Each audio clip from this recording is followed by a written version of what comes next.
Hi guys, and welcome to the Ace Tanker for the KV-1. Yes, I rebought this tank just to get an Ace Tanker in it because I didn't get an Ace Tanker the first time round. I was a very new player when I played this tank first time, and KV-1, it's a tank I recommend a lot.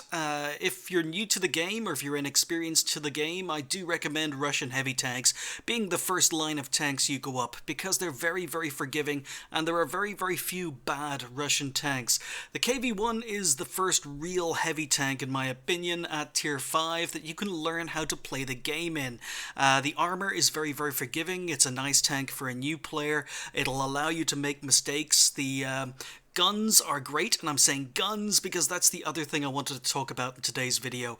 The KV-1, it's a great tank. I really do recommend it, and I recommend spending time in it to learn how to angle, to learn how to side scrape, to learn how to play the game. When it's top tier, it's an absolute monster, but even when it's bottom tier, it's not quite so good, but at least it can still do a job. Now, the guns on the KV-1 are one of the things that makes this tank very, very versatile, and you probably never hear people talk about versatility when it comes to the KV-1, but the KV-1 has a very, very diverse range of guns. There's no one gun that's a good choice for the KV-1. In this particular game, I'm actually using the final gun, but the KV-1 has some other guns as well. So I'm going to use Tank Compare to show you the difference between three viable guns on this tank. We're going to start off with the 85mm. That's the final gun. It's the gun I'm using in the replay right now. But I have used the short 122mm derp gun. And then probably the best kept secret in the game regarding guns for the KV-1 is the 57mm Project 413. It's the second gun. It comes stock with the 76mm, but the 57mm is, as I say, probably one of the best kept secrets in the game regarding its performance on the KV-1. As you can imagine, it's a great tank anyway. It's a good tank. All the stats are going to be similar for the tank until we get to mobility, because the 57mm is lighter than the other two guns. So therefore you actually get a little bit of a boost regarding your horsepower to weight ratio. Not much, it's probably not noticeable, but it is slightly better using the 57mm. And then obviously when we come down to the gun stats themselves, what we have is the highest alpha damage on the 85mm, with the exception of the derp gun if you penetrate, and the alpha damage of the 57mm is very, very low. So you're probably asking why. Why would you want to use this gun on the tank? Well, there's a couple of reasons. One is the penetration. Look at the penetration, 112mm of penetration. It's almost as good as the final guns for its standard AP. But the real secret here is the premium ammo. 189mm of penetration with the premium ammo. So even when you're bottom tier facing heavily armored tier 7s, 189mm of penetration usually isn't going to have a problem damaging them. So the penetration, if you're willing to fire some premium ammo with the 57mm, is very, very good. And then of course you don't get much penetration with the derp gun, but if you do manage to actually penetrate with a HE shell, it does a lot of damage. And then the heat, the premium ammo, is quite good as well. 140mm of penetration with 370 alpha damage. Again, if you're willing to fire some premium. The shell costs for the 57mm are very cheap, but the other major differences happen here when we look at the shell velocity. If we look at the shell velocity of the 85mm compared to the 57mm, it's very fast. It's the premium ammo is incredibly fast. The shell velocity is very, very good. And then we come down to the damage per minute, or the DPM, and you can actually see that the final gun, the 85mm, it might have the most alpha damage, but it's actually the least regarding the DPM. You only get 1920 DPM with that 85mm. Even though the alpha damage is very, very low on the 57mm, you get 2217 DPM, and that's without 100% crew and skills and equipment on the tank. It's got very, very good DPM, and then of course the DPM for the derp gun is very good. That's assuming you can actually hit and penetrate all your shots, and that's never going to happen. But you can see that the DPM actually is much, much better than the final gun. When we come down to the rate of fire, you're going to see why. Because the 85mm has a good rate of fire of 12 rounds a minute, but the 57mm has a rate of fire of 26 rounds per minute, and then the derp gun obviously comes last. The reload time is over twice as quick with the 57mm, so 5 seconds is good, but 2.3 second reload is even better. And then we come down to accuracy. Look at the accuracy, 0.34 compared to 0.42 and 0.57. This is not a heavy tank gun, but it's very, very accurate, very, very rapid firing, and has very, very good penetration. And not only that, but it also has decent aim time. It's not great for the rate of fire, but compared to the other two guns, the aim time is much, much better. It also carries a lot of ammunition, and all three guns have 7 degrees of gun depression. So I have recommended to platoon mates when they first started driving the KV-1, try out the 57mm because it's actually a very, very good tank. I think the final gun, the 85mm or even the derp gun, is better when the KV-1 is top tier, but when it's not top tier, when it's bottom tier in a tier 7 game, the 57mm can actually do a job. You could snipe with this gun, even though I don't recommend sniping in a KV-1 unless you're bottom tier and are playing it as a support tank. But it definitely opens up more options as to how you play the tank depending on what gun you put on it. Since rebuying the KV-1, I've experimented with all three guns, and in this particular game I'm using the 85mm. We are bottom tier. It's a tier 7 game here on South Coast. I'm platoon with Beyond D, who's in his PZ4H with derp gun. And at the beginning of this game we decided that, you know what, we're bottom tier, so what we're going to do is we're going to rush the F line. We're going to try and get down into the middle of the map as bottom tier tanks, because even though we're bottom tier, we should be able to deal with the enemy medium tanks. We've got the armor, we've got the guns. Unfortunately, Beyond runs into a 59-16 a little bit sooner than he was planning to. I go for a shot in the move. But what you're going to see here is just how forgiving the KV-1 is. Now, unfortunately, Beyond D died. And that means I've advanced down here pretty much alone, which is not what the plan called for. I was hoping to be able to tank while Beyond was able to do the spanking down here, but so Firefly moving up. So he's a tier 6. Missed my shot. He's using Beyond D's wreck to hide behind. But I'm a little bit worried because if you look at the minimap, our team is largely red and we've sent no tanks up the 9-0 lines.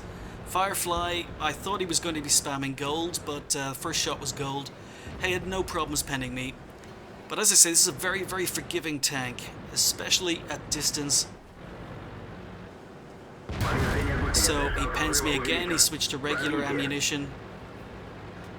And I think I'm in trouble.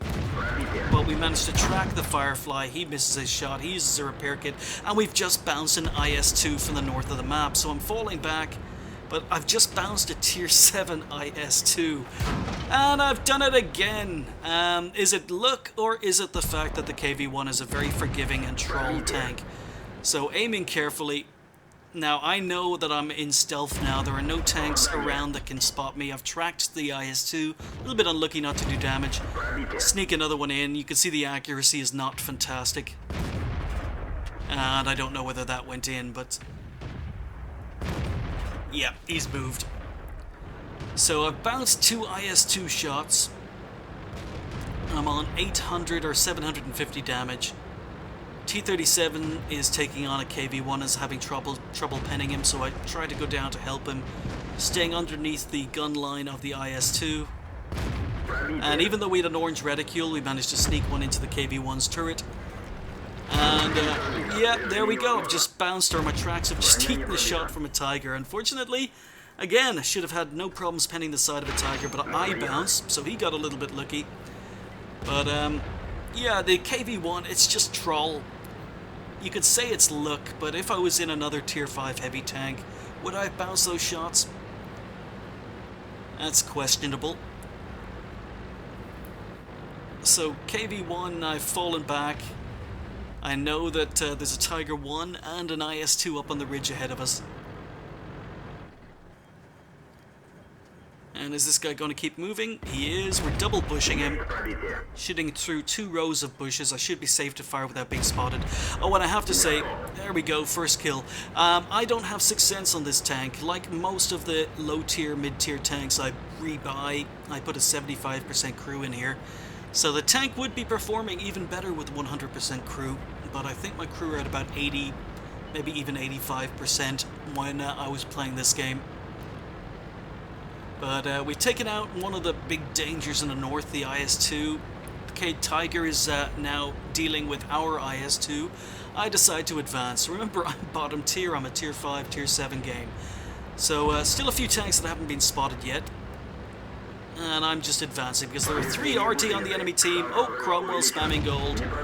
And this again is where I'm going to be trolling. So I've moved down. He's got nothing to shoot at but the top of my turret and the back of my tank. He's got a really bad angle to shoot down at. So we're putting shots into him. And he's going to be doing more bouncing, I think, if I remember correctly. It's been a while since I watched this. Beyond is laughing, by the way. Every time I bounce a shot, Beyond laughs in this game. Oh, he doesn't hit me again, but there you go. Sat right in front of my gun, let me take him out. So I did all 740 damage to that Cromwell. So, yeah, there we go. You were wondering why I was reversing, why I was hesitating. Like I say, there were 3 RT on the enemy team, and it's me. And if I'm in a game, RT's always going to target me. So, if you don't believe me, I was playing a little bit of World of Tanks a couple of days ago. I was platooned with Dreadshells from the NA server. He started an EU account. He didn't believe me that RT always focuses me until he started playing with me, and then he saw that, yeah, in most of the games, RT decided to go for me. But anyway, 3 RT, I'm on very low health. I've got 69 hit points left. There's no point in taking risks with my tank. But we're up to 1900 damage, just the 2 kills. And because I've been shooting mainly tier 7s and tier 6s, Beyond was saying, ah, well, that's the ace tanker. And I was saying, really? Really? I've had more damage, I've had more kills in the KV-1. And he's saying, yeah, but you're probably top tier. If you're shooting tier 7s and you do about 2k damage, that's an ace tanker. And it turned out he was right. So again, I'm being a little bit hesitant, don't want to die. But I didn't think this was an ace tanker game. I didn't do much. I felt I got very, very lucky. But as I say, did I get lucky or is it just the KV-1 is a very forgiving tank? M12 decides to run for it. I don't have the gun depression. And I decide to ignore the M12. So there's still a Hummel that has not been spotted. And I'm again worried that RT is going to come and ruin my day. The enemy team have actually flanked all the way down the beach. A couple of them have come back. So again, I'm on very low health, and I'm probably sitting, there you go, it's finally occurred to me, I'm sitting in the one place on this map that RT would probably blind fire. So I move up, I'm using RT Rec as cover. T-150. So I'm going to wait for him to poke, try and get one shot in. And unfortunately hit his mantle, so angle. And yeah, I get very, very lucky again. Now I don't have the mod that shows me how much blocked damage I have, but that's pretty much it. We decide to cap out. And game is over. Yep, enemy team are capping and there's no one there to stop him. So we made the right decision to cap, I think. So yeah, the look of the Irish. It was my first ace tanker in the KV-1, therefore it's got to go up on the channel. And looking at this, you wouldn't think it was a very good performance because some of you guys sent me in some amazing KV-1 replays. You know, replays with 10 kills. I managed 2. But yeah, didn't feel like an ace tanker at the time, but it just goes to show you when you are shooting at higher tier tanks, it does get you a lot more XP. So I finished up with 1900 damage, 2 kills, and 1126 XP. Not great, not a great ace tanker, but it's the first one, like I say, therefore it's got to go up on the channel. I'm probably going to experiment with the KV-1, switch out the guns again. I've tried all 3 guns, I still haven't decided which one I like the most, so I'll probably be playing more games in it with different guns. So I fired 23 and hit 18, so the accuracy was okay, but I was a little bit disappointed with the penetration. Only pen 13 of 18. If I'd been a little bit luckier, the damage probably could have been I probably would have had another 1,000 damage on top of that, but I didn't get lucky. It happens. Still, you can't complain, 1900 XP. And I took 9 shots. I managed to bounce 5, and 1 shot was absorbed by my track, so I only got penned 3 times in that game. 905 damage blocked with my armor, so it's possible the IS-2 didn't have the final gun. I damaged 4, destroyed 2, did 705 assistance damage, got 52 base cap points, and finished up with 39,000 credits with a premium account. 1689 XP on the first game of the day, on a ×3, I'm happy to say. Left me on 5,067. Yeah, not a fantastic game, but whenever people ask me what the best line of tanks to go up in as a new player in World of Tanks is, I'm usually going to say Russian heavies and Russian TDs. I think those tanks or those lines are very, very forgiving. I think they're very, very good for new players. And don't be in a rush to get out of the KV-1. I rushed out of the KV-1 and bought the T150 as quickly as I could when I was done with it, and the KV-1S. But the KV-1, very good tank, very forgiving, great tank to learn how to play the game in, and it's got a nice choice of guns, so you can pick a gun that suits your style of play.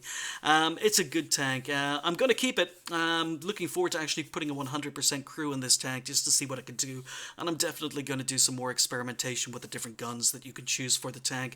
But anyway, very, very lucky or very, very troll armor. One or the other, I still haven't decided. Let me know in the comments. Thanks for watching. I'll see you next time.